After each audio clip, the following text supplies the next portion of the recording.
Alright guys, we are back for another video. Ikkaku Madarame. In my opinion, one of the must build characters. If you have him, you gotta build him.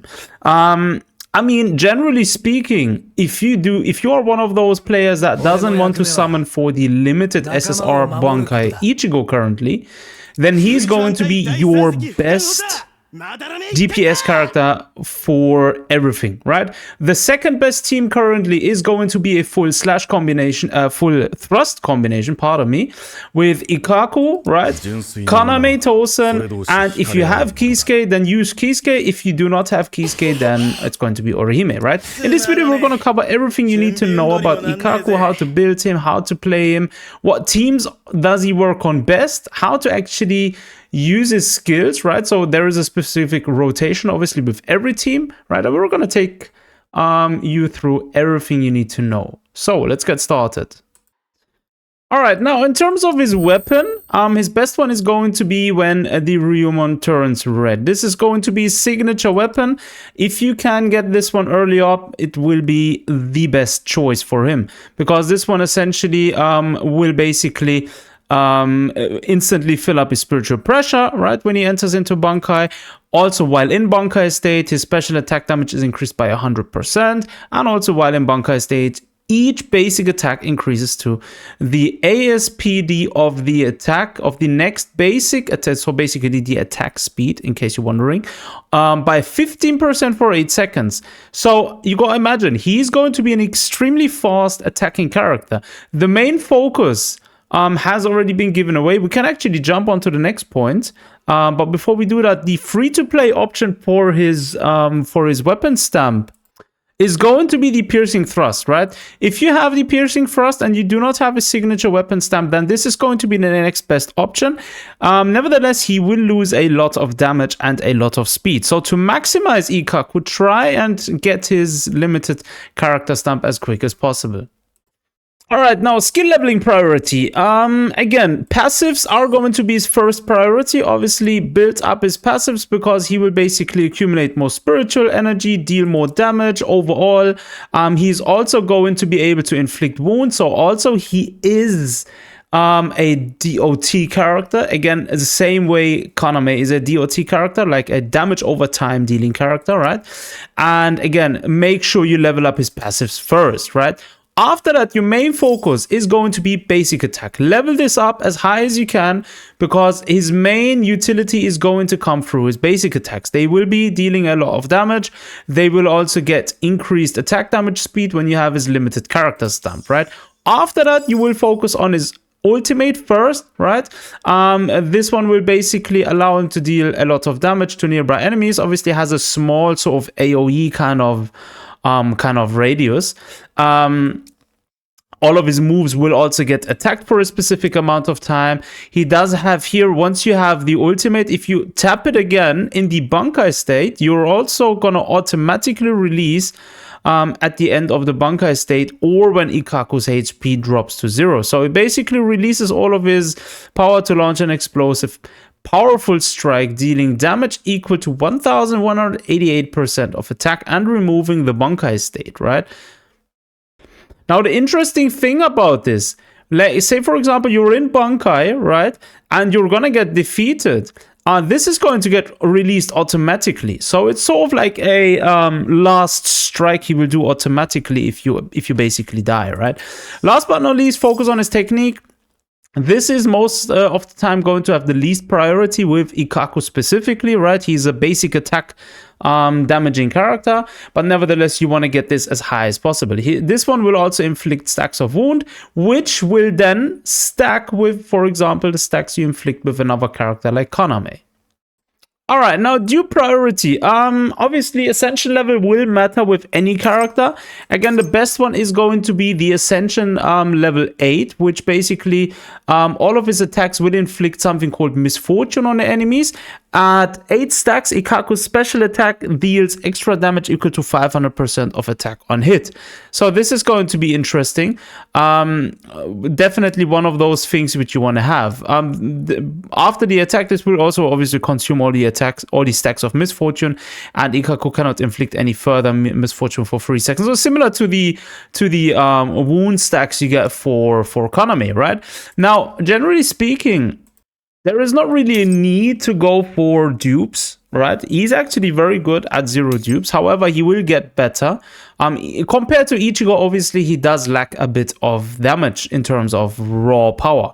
But if you want to go for dupes, a good stopping point is going to be A2, right? This one here will basically increase all damage dealt by Ikkaku by 12%, right?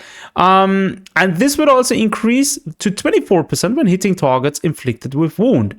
And this one's going to be worth noticing because Kaname will inflict wounds, so all of your opponents will always be bleeding, right, from their wounds, so to speak, and Ikkaku will deal 24% more damage. So this is going to be good, and obviously the A1 is going to bring the spiritual pressure charge up rate boost.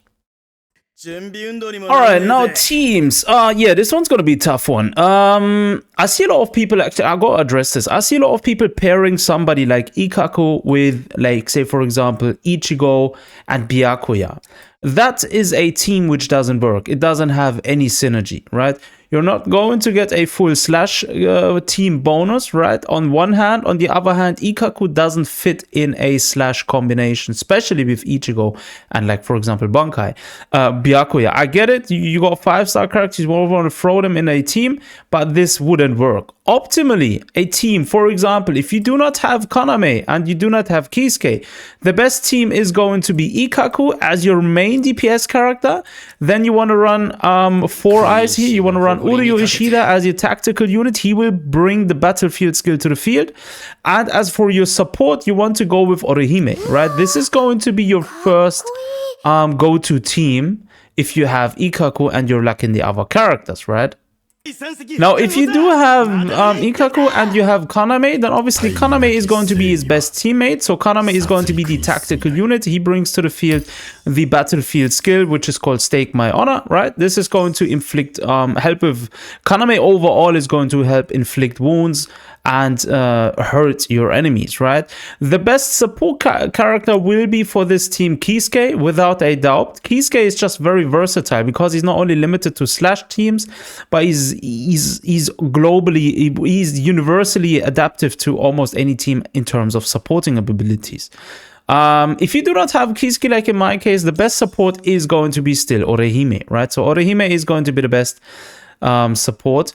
And these are actually the best 2 teams you can play. Now, there is a couple of other instances where you probably could get away with other combinations, but the most optimal ones are these. And I mean, Uryu and Orihime is something everybody will have by necessity. So that is a team you definitely are able to run.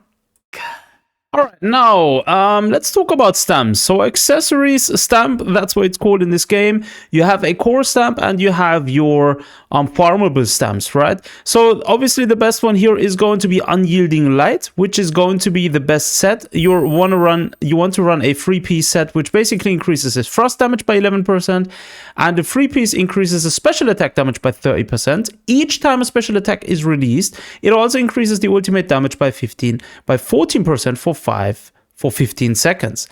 This will also stack, so this is going to be coming in very handy. In terms of stats, you definitely want to focus on attack and crit rate, crit damage. These are the 3 stats you're looking for. Pretty much everything else is going to be not worth hunting, right? So these 3 stats you definitely want to look for in terms of optimizing your Ikkaku. Now, in terms of his core stamp, the best option is going to be the limited stamp, or I rather say the character exclusive stamp, because this one basically, while he's in Bankai, each time special attacks flow, each time a special attacks follow-up attack is triggered, the next slow Zikimaru, which is a part of his ability, gains a 50% damage boost. After entering Bankai, all damage dealt by Ikkaku increases by a further 30% for 15 seconds. Now, if you calculate the damage potential this character has, if you like add this up with, for example, the 24% while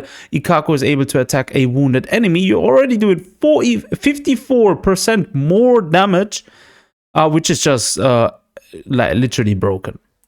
Now, if you do not have the limited or the character exclusive stamp, the best option is going to be the rushing into danger. This one here will essentially, each time an ultimate is released, triggers one additional attack. So essentially a follow-up attack of the same type, dealing damage equal to 25% of the current ultimate. So this is going to be the best option for Ikkaku, and he's going to make the most out of this one.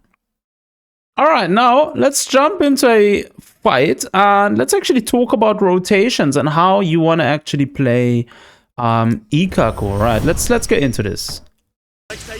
All right, so there we are. Now, if you're running him with Kaname, right? Okay, we're fighting against Ikkaku as well, right? Forgot about that one. I was wondering why is there two animations.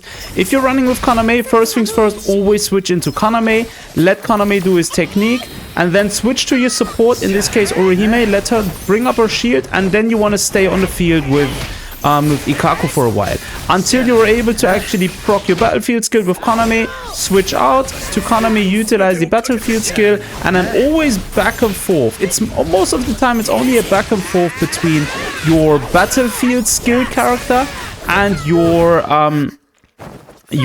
what's it called, your main DPS character. In this case, it's going to be Ikkaku, right? It's going to be a back and forth. Now, if you're running, for example, with Uryu, it's going to be the same thing, right? As soon as the battlefield skill is ready, use a battlefield skill, and then bring your support, your tactical... Oh, we beat him very quickly. Bring your tactical character in to utilize his ultimate when it's ready, and then back to Ikkaku as the main DPS character. Now, we did this so fast, I wasn't expecting that. But yeah, mainly speaking about his rotations again, it's pretty straightforward actually. He's going to be part of a typical thrust slash burst kind of team, right? The tactical unit usually will do his burst attacks in between. The main DPS, aka Ikkaku, will stay on the field as long as possible using his basic attack to deal damage. In between, you will always have to switch to your support unit to activate the technique or the ultimate, depending on what kind of support you're playing, and then the whole rotation begins again, right? Every time your battlefield skill is ready, switch to your tactical unit, and then switch back to Ikkaku and try to remain on the field as long as possible. So yeah, there you have it, guys. That's actually Ikkaku Madarame. My opinion, literally a must sort of have DPS if you're not running Bankai Ichigo, right? If you're like somebody who doesn't want to summon him, then he's going to be your best option to pretty much play through any content in the game, which doesn't require a full slash setup, right? Obviously, if you need a full slash setup, then we're going to cover all of that in a separate video, like the best free-to-play slash teams and stuff like that. But for now, he's definitely one of my more liked characters, especially working so good together with somebody like Kaname. Yeah, let me know down below in the comment sections what you think about this character, and if you haven't subscribed to the channel, make sure to hit that subscribe button, right? We're gonna be posting videos almost daily, bringing character guides, leaks, news, whatever you need, everything's on this channel. So yeah, thanks for watching, take care of yourselves, until next time.